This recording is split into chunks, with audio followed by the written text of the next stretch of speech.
This was not a good movie to watch at 10:45 in the evening.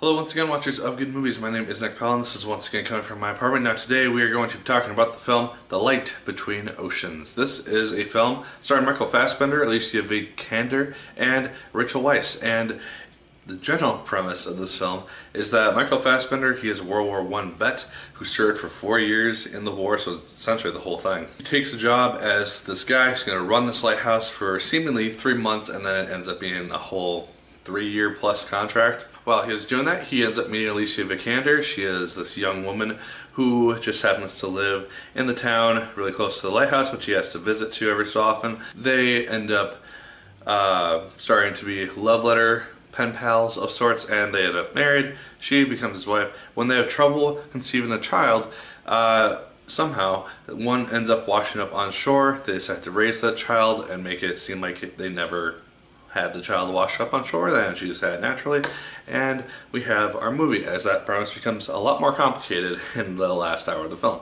The performances in this movie were all really good. I could tell that these are really good actors that know what they're doing, and I really liked the relationship between Michael Fassbender and Alicia Vikander. I thought that it was very realistic. I bought it entirely from the very first couple minutes that they were on screen together. I thought that was very cute, and I really enjoyed them on screen. And there was kind of a montage of them after they get married, where you just kind of see them doing married couple stuff, and it was just kind of a cool thing to see. It was cute, and I thought that their relationship worked very well in the movie. Rachel Weisz also did a very good job in this movie.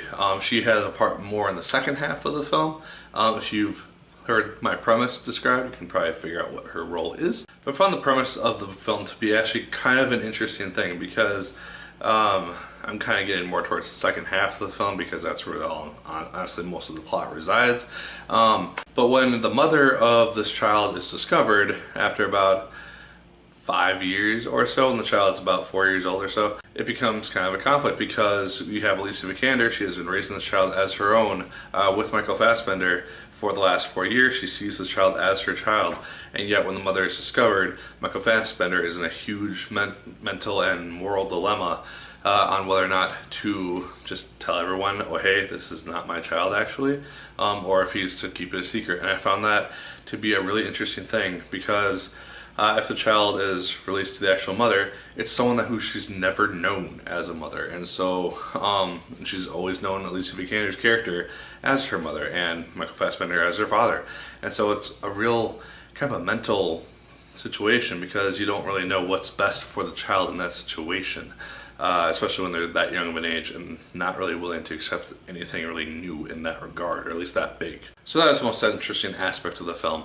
for me personally. I thought the music was also very good. It uses kind of the same melody repeated over and over the course of the film, and so I thought that was fine. It wasn't exactly original, but it kind of set the tone for the film, and it made it feel very kind of I guess romantic drama-y to an extent, or it at least perceived the right tone for the film. My only real issue, and I think the thing that's just going to deter people from this movie, is that it moves kind of slow. It's not very well paced in regards to it's just going to kind of keep hitting you with bullet points really quick. It's no Morgan, to say at the least. And so while it didn't necessarily bug me in that regard, despite the fact that I saw this thing basically at 11 o'clock at night and went until about 1 o'clock this morning, so yeah, tired right now. I think that is going to deter some people who aren't necessarily looking for a slow romantic drama to watch over Labor Day weekend. So they're probably going to go see Morgan or Suicide Squad or something else like that. Or Don't Breathe, see that one too.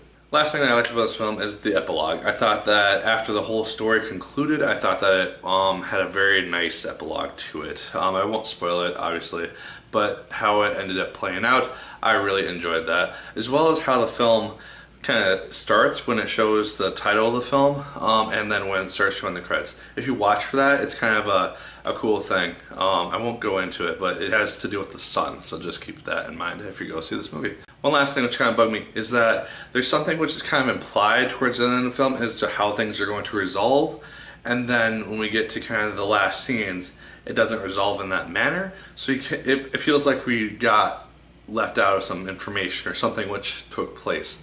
And so it's just, that was one thing which kind of bugged me at towards the end of the film. Maybe in the novel, which is based on a novel, it is explained a little bit more thoroughly, or maybe they just wanted to cut it out to save some time, even though this movie is 2 hours and 12 minutes. It's just something which kind of bugged me a little bit towards the end of the movie. But guys, Light Between Oceans, it's a good movie. I didn't really have many issues with it, despite the two that I said. Again, don't think this film is for everybody, but I enjoyed it for what it was. I thought the performances were very good, and I thought the premise was intriguing enough for me to get invested into it without having to be kind of gripped to my seat and tension filled and everything like that. So those are my thoughts. Let me know yours in the comments down below. Did you like it as much as I did? Did you hate it more than I did? Let me know. Like, favorite, comment, and subscribe once again if you so choose. I appreciate it immensely. And as always, for my people, my name is Nick Pell, and once again, keep on watching.